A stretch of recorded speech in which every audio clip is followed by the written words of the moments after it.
All right, let's get right into it. Pretty much everyone agrees that design education needs a serious overhaul. But what if the change we need is way more radical than anyone's thinking? Today, we're going to look at a brand new blueprint for training designers in the age of AI. And it's built on a curriculum that is half coding and half philosophy. So let's just start with a question that might make you a little uncomfortable. What if an AI could generate interfaces, plan entire projects, and create stunning visual designs faster and maybe even better than a person can? It sounds like science fiction, but it really isn't. And this quote right here, it just hits you. We're not talking about some distant future. This is happening right now as we speak. We already have AI tools that can spin up entire user interface designs just from a few simple text prompts. And this is just the very beginning. The pace of this change is it's exponential.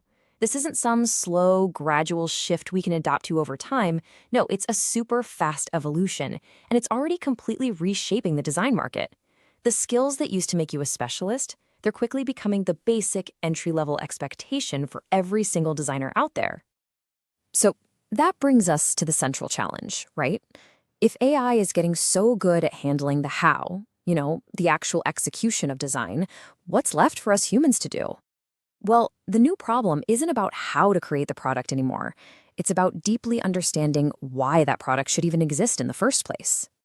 So, how in the world do we prepare designers for that new reality? It's not about just tweaking a few courses. We need a fundamental shift in how we teach. It's a move away from focusing on the skills of the hands and toward empowering the minds. That means critical thinking has to come before purely technical skill. And that leads us to a totally new imperative. We need a learning system that is thought-centric. Look, AI is a master at processing insane amounts of information. But it's the human who provides the essential context, who makes the tough value judgments, and who sets the overall direction. The final call, that always comes down to a person. Okay, so how do we actually build that kind of thinking? One of the key methods is something called problem-based learning, or PBL.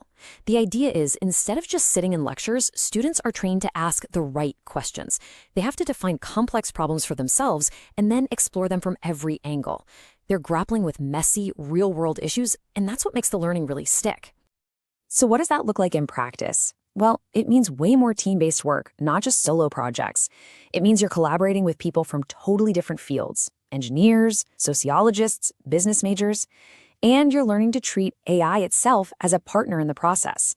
The whole goal is to build up those uniquely human skills, thinking in context and communicating your ideas clearly. A huge piece of this puzzle is developing what's called metacognition, basically the ability to think about your own thinking. And it's a simple 3-step process. First, you design the product, but you don't stop there. Next, you have to articulate why you made every single one of those choices. And finally, you have to verbalize it, defend it, and reflect on that reasoning. And this is not just some academic exercise. This is training for the real world. It teaches designers how to logically defend their choices, how to take critical feedback without their ego getting in the way, and maybe most importantly, how to proactively think about the ethical implications of their work. Okay, so let's see how all of these principles come together into this really big idea, a totally new blueprint for a design curriculum built on this concept of half coding, half philosophy. As you can see, the vision is for a perfectly balanced curriculum. It's split right down the middle. 50% is all about technology education, and the other 50% is focused on the humanities and on reasoning. So what does that actually mean? Well, the coding half isn't just about writing code. It's about really understanding the guts of generative AI, data, and statistics. This means learning how to write really effective prompts, how to fine-tune models, and how to spot bias or errors in an AI's output. Then the philosophy half is about ethics, cultural context, and the ability to interpret meaning.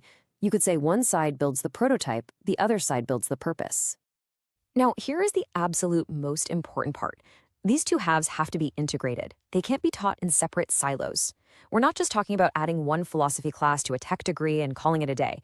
The real innovation happens where these two worlds intersect. So for example, a student project might not just be about designing a health app with AI, but also using data analysis to find underserved communities, and then writing an entire ethical framework for how that patient data is going to be handled. That's what integration looks like in action.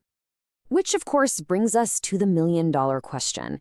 This sounds amazing in theory, But how can a real university with real budget limits and real constraints actually make something like this happen? Well, the answer isn't to just pile more work onto students. It actually requires making some hard choices, cutting parts of the old curriculum to make space for the new. It means using AI itself to make learning more efficient, adopting flexible models like flipped classrooms, and just being willing to experiment with different teaching styles. You gotta have a bit of a challenger mindset. But even the best curriculum in the world can only go so far. For this vision to really, truly work, it demands systemic change. We have to start thinking about rebuilding the entire structure of the design school, right from the foundation. And this table just breaks down that shift perfectly. Your faculty can't just be specialists in one thing anymore. They need to be these hybrid, convergence-oriented thinkers. The school's operations have to become way more flexible and problem-centric. And how we grade students, it has to move beyond just, does the final product look pretty? We have to start assessing the depth of their reasoning and the ethical thought that went into the entire process. So, if we actually make all these changes, what's the end game? What's the outcome? We get a whole new kind of creative professional, the meaning-making designer. This is the future role that design education needs to be laser-focused on creating. And this right here illustrates the new division of labor. We can let AI handle a lot of the form and function. This actually elevates the human designer's job to a higher level, interpreting the meaning behind that form and taking full responsibility for its impact on the world. Ultimately, this becomes the brand new mission statement for all of design education. It's not about teaching the latest software anymore. It's about teaching students how to wield this incredibly powerful technology as a tool to realize and amplify our core human values.